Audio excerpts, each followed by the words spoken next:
I hate WWE was a thing a lot of fans were saying following a recent episode of SmackDown Live where Kofi Kingston managed to go through his entire gauntlet bout and then get to the end of it only to be screwed one last time by Vince McMahon. He came out and went, ha ha ha, Kingston, you moron, you've got one more match you have to do if you want to get to WrestleMania, and that's fighting and beating the WWE Champion Daniel Bryan. As we know, Kofi lost, and he's not going to the Showcase of the Immortals. Now that is nonsense because of course he is going to go to WrestleMania, and I actually think he's going to win the belt, which is absolutely crazy, and now it's all about how he's going to get there. I mean, my prediction, as we're having this little conversation right now, is that on SmackDown, I don't know, The Miz is going to come out and AJ Styles is going to come out and the entire locker room is going to come out, because on the last episode of SmackDown they all were like, oh, we're with Kofi, come on Kofi,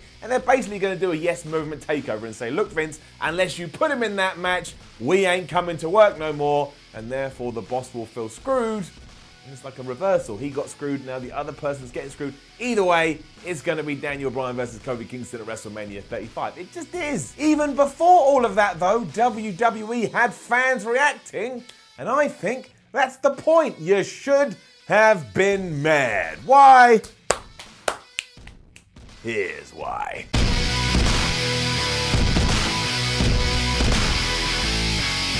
Something that does seem to have been forgotten about in the modern day is the difference between being a smart fan and being a fan who is simply watching the show. We love to read behind the scenes, and then when we figure out what the powers that be want to do, we get all mad and we throw our toys out the pram. How on earth could insert wrestler here be going into insert daft situation here? It's an outrage, and now we're going to head to Twitter and we're going to head to Reddit to make a fuss. I mean, in many ways, it's a brand new way to watch pro wrestling, and more power to you if that's how you get your kicks. However, that is not the same as getting your brain mixed up in what is reality and, again, what is part of the story. Because as soon as this had happened on SmackDown, there was quite a large fan base that decided it surely meant WWE has changed their mind and Kofi Kingston was no longer going to be in the championship match at WrestleMania 35. They didn't want to put him in this position in the first place, and all of this wasn't a hurdle to overcome in terms of the narrative, but a clear statement of intent.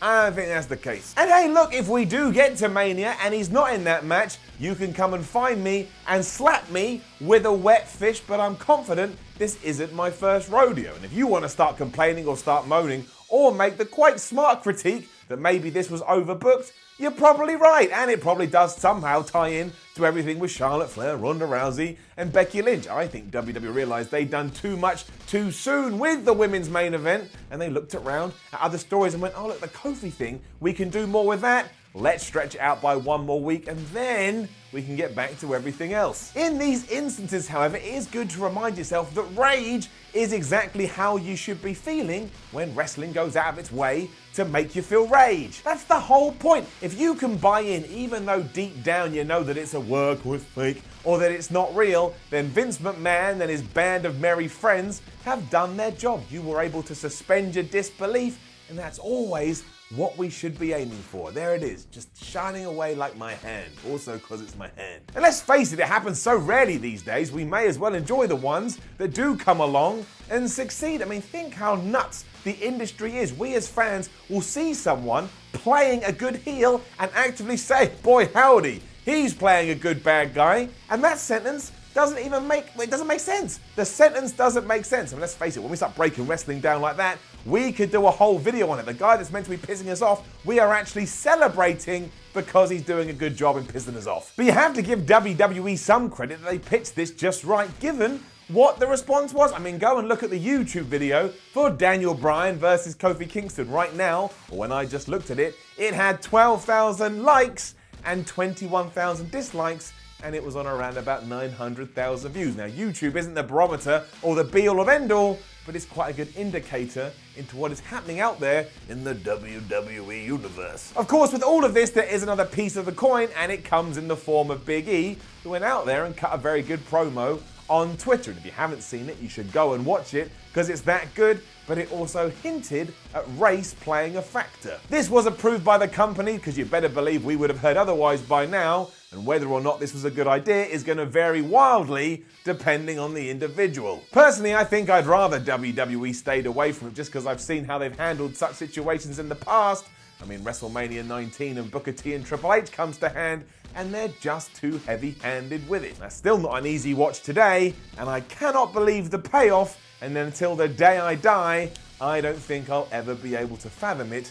It is unbelievable. I feel it's important to bring up, however, because WWE could be more diverse in this regard. There's the point that the amount of WWE Black Champions is still way too low. It is something that needs to be addressed. So in that regard, if that does make you mad as well, then you absolutely should be mad, but I think that's a separate point to what I'm trying to make here. It seemed right both to mention this and underline I'm not referring to anybody who has had this thought process. And honestly, let's hope that Kofi Kingston does win at WrestleMania, and afterwards we can continue to address this and get it to a level where it should be. When it's pure story though, and you need to dive into your soul just to unload all of this anger, well, I think we should see that wagon more often than we do. I want more of this, and I want to be put in more positions where I'm left guessing what on earth is going to happen next. And again, if we do get to April 7th and Kofi Kingston is not in this match, then something's gone terribly awry, and I will have to come back to this video and probably burn it. I'll also be amazed. I'm going to have to slap myself constantly until it registers